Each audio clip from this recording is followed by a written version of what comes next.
Bonsoir à tous, nous revenons aujourd'hui avec la recette de la tarte aux fraises revisitée. C'est une recette qui vous a beaucoup plu sur Instagram et Facebook. N'hésitez donc pas à venir me suivre sur mes réseaux afin de décider ce qu'on pourrait faire ensemble sur YouTube.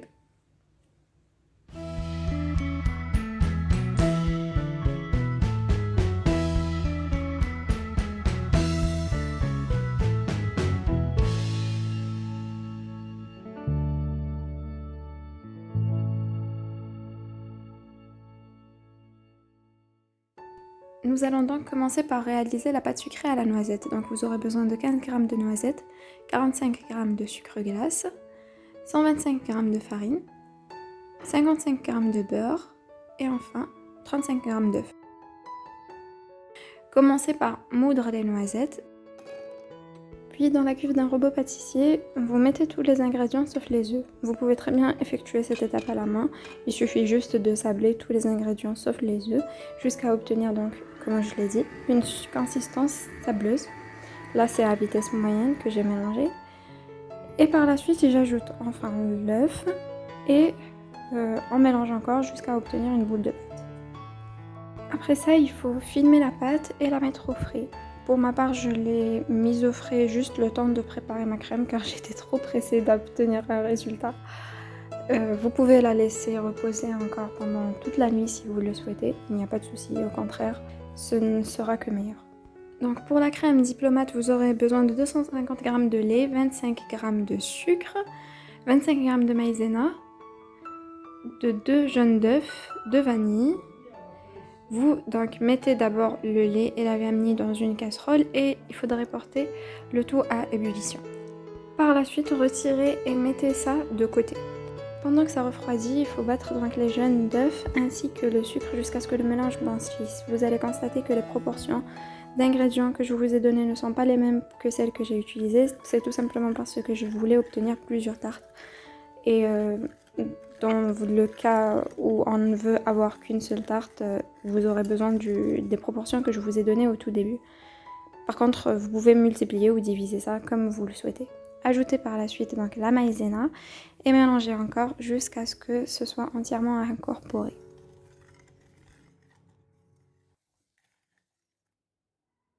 J'ajoute par la suite le lait qui a déjà refroidi progressivement.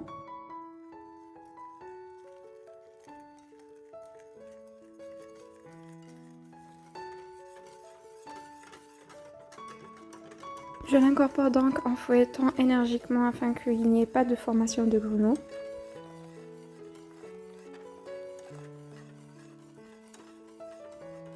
Je remets donc le tout dans la casserole et je mets à cuire à feu moyen ou voire doux si vous avez peur de former des grumeaux. Et il faut mélanger sans cesse.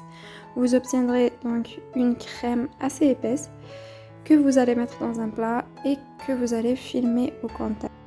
C'est pour éviter la formation de la petite pellicule dessus, c'est-à-dire que la crème s'assèche au-dessus et il y a formation d'une petite pellicule. Pour l'éviter, il faut mettre du film alimentaire et appuyer dessus pour qu'il n'y ait pas d'air entre le film. Préchauffez ensuite le four à 180 degrés Celsius et retirez donc la pâte que vous avez mis au frigo. Donc là je la découpe en deux car comme je vous l'avais dit, je vais pas faire qu'une seule tarte mais plusieurs.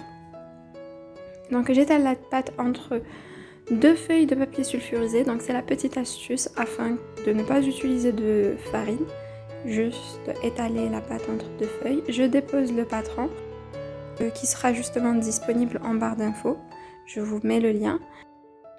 Puis découpez votre forme en suivant le patron. J'essaye de lisser les bords à chaque fois. Je vous conseille vivement de faire ça directement sur votre papier sulfurisé que vous allez déposer dans votre moule. Car si vous essayez de faire ça sur un plan de travail fariné, puis que vous déplacez votre forme, vous risquez d'avoir une forme qui se déformera lors du déplacement.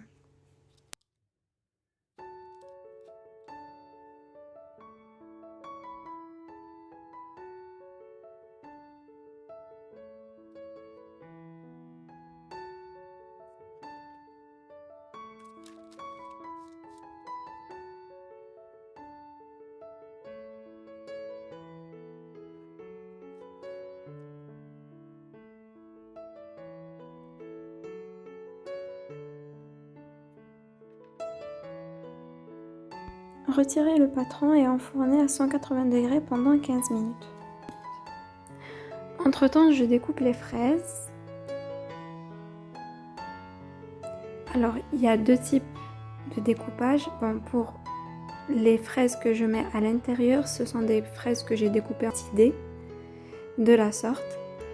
Par contre, pour les fraises de la décoration, donc je les ai découpées en 4, puis en 2. Mais là, comme les fraises sont assez petites, donc j'ai juste gardé les fraises découpées en 4. Pour la crème diplomate, il faut commencer par monter donc les 120 g de crème fraîche que vous allez incorporer par la suite à la crème pâtissière. Bon, là, je vous montre les étapes de comment monter la crème fraîche. Donc, je commence avec une vitesse qui est assez lente jusqu'à ce que ma crème commence à s'épaissir. Puis par la suite, j'augmente progressivement jusqu'à ce que j'atteigne la vitesse maximale. Donc là, la vitesse elle est maximale et la crème elle est assez frise. Je détends la crème pâtissière et je commence à ajouter la crème fouettée à la crème pâtissière en 3 fois, tout en mélangeant à l'aide d'une maryse. Bon là, je m'excuse, on voit pas très bien.